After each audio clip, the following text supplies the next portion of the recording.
திராவிடம் தான் நமது தாய் நிலத்துக்கு தமிழ்நாடுன்னு பேச விட்டுச்சு. திராவிடம் தான் நம்முடைய அன்னை தமிழ் மொழிக்கு செம்மொழி தகுதியை பெற்று தந்துச்சு. திராவிடம் தான் பட்டியலின பழங்குடியின பிற்படுத்தப்பட்ட மிகவும் பிற்படுத்தப்பட்ட மக்களுக்கு இடஒதுக்கீடு உரிமையை பெற்று தந்துச்சு. திராவிடம் தான் பெண் விடுதலைக்காக போராடிச்சு, பெண்களை படிக்க வச்சிச்சு.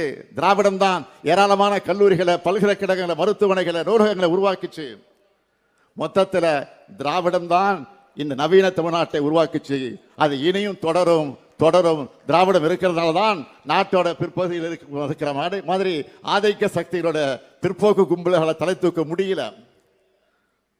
அதனால தான் போலிகள் துரோகிகள் துணை கொண்டு எதிரிகள் பலைமுனை தாக்குதல் நடத்தி நடத்தி சோர்ந்து போறாங்க. இன்னைக்கு நாம பார்க்கிற இந்த நவீன தமிழ்நாடு திராவிட முன்னேற்ற கழக ஆட்சியால, பேரறிஞர் அண்ணாவால, தலைவர் கலைஞரால உருவாக்கப்பட்டது.